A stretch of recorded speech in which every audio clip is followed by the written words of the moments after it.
Assalamualaikum warahmatullahi wabarakatuh. Halo teman-teman, selamat datang di podcast Sanara bersama aku Salma Husna dari kelas 12 IPS. Di pertemuan kali ini kita bakal ngebahas tentang suatu topik yang berhubungan sama teman-teman, yaitu sekolah digital.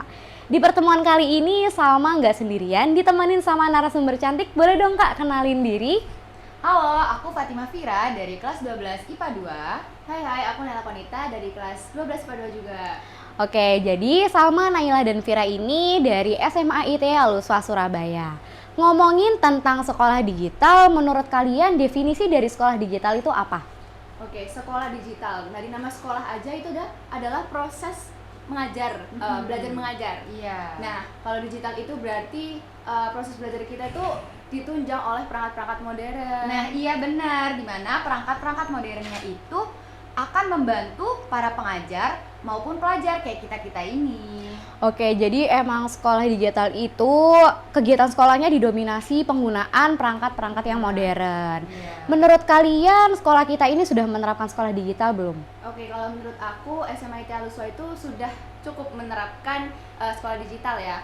Karena yang pertama, sekolah ini sudah memfasilitasi kita berupa Us-Learning. Nah, Us-Learning itu merupakan sebuah website yang menyediakan e-modul, PPT, atau recording Zoom yang bisa kita play kapan aja. Nah, itu tuh buat belajar ya teman-teman. Nah, terus yang kedua itu ada Amal Q. Nah, Amal Q ini sebenarnya kayak sebuah wadah buat para siswa-siswi untuk melaporkan hasil amal yauminya setiap harinya, karena kebetulan sekolah kita ini berbasis Islam terpadu gitu. Jadi amal yaumi kita ini benar-benar dipantau supaya kedepannya bisa lebih ditingkatkan. Oke, kalau dari Kak Vira sendiri, menurut Kak Vira apa sekolah kita sudah menerapkan sekolah digital?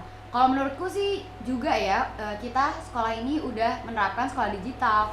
Karena kenapa? Kita di sini juga ada web yang namanya CBT Al-Uswa, teman-teman.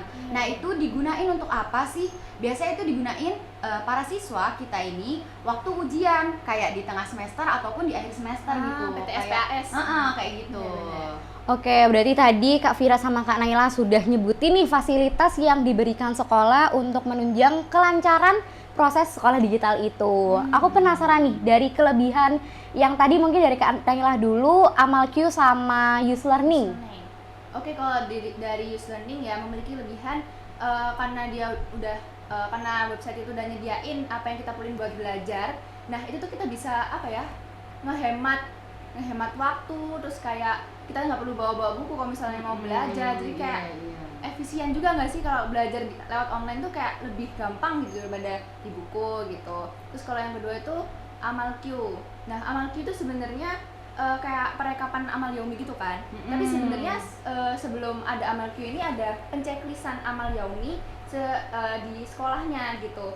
Nah, semenjak ada Amal Q ini kita tuh jadi kayak lebih gampang, jadi tinggal input data per hari gitu, ntar bisa langsung direkap sama ustadz-ustadzah, jadi kayak lebih gampang gitu loh. Iya. Oke, berarti kalau itu kelebihan dari Us-Learning sama Amal Q. Kalau kelebihan dari CBT?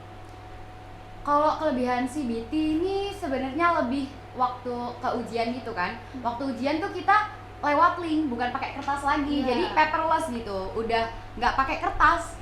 Jadi kita kan bisa turut mengurangi penggunaan kertas dan mengurangi global warming gitu. Mengurangi pemanasan global gitu ya. Iya, maksudnya Oke. pemanasan global. Tadi udah ngebahas tentang kelebihan dari fasilitas-fasilitas yang sudah diberikan sekolah. Sekarang aku penasaran sama hal-hal positif yang kalian rasakan gitu selama menjalani sekolah digital. Mungkin dari Kak Naila dulu. Kalau dari aku ya, mungkin selama sekolah digital ini kita tuh ngerasa awalnya tuh kaget gitu. Karena sebelumnya kan sebelum adanya perkembangan teknologi yang ada, kita kan biasanya ya secara luring, terus kayak langsung tatap muka sama guru, terus kayak apa ya, minim lah menggunakan perangkat-perangkat yang tadi kita sekarang gunain gitu loh. Nah, jadi aku ngerasanya kayak awalnya kesusahan, tapi habis itu berusaha untuk adaptasi sih gitu. Oh iya. Jadi kayak pas adaptasi itu jadi lebih sadar akan teknologi ini gitu. Oke, kalau Kak Vira gimana? Kalau aku mungkin nambahin aja sih ya, tadi kayak Nailah bilang, jadi kayak lebih nggak kudet gitu loh sama perkembangan teknologi sekarang gitu, dan yang akan masa depan kayak gitu. Iya, kayak yang di berita itu loh, yang di negara yang di Finlandia. Iya, Finlandia, ingat. Iya, Itu tahu nggak sih teman-teman, kalau Finlandia itu sudah memiliki sistem pendidikan full digital.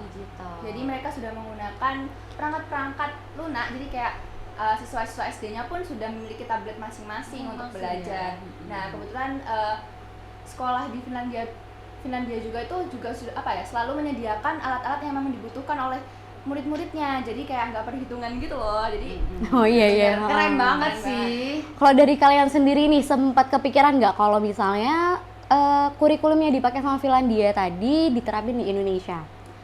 Sebenarnya sih kalau sempat kepikiran pasti sih, karena kayaknya bakal lebih praktis, lebih efisien buat kita semua kan.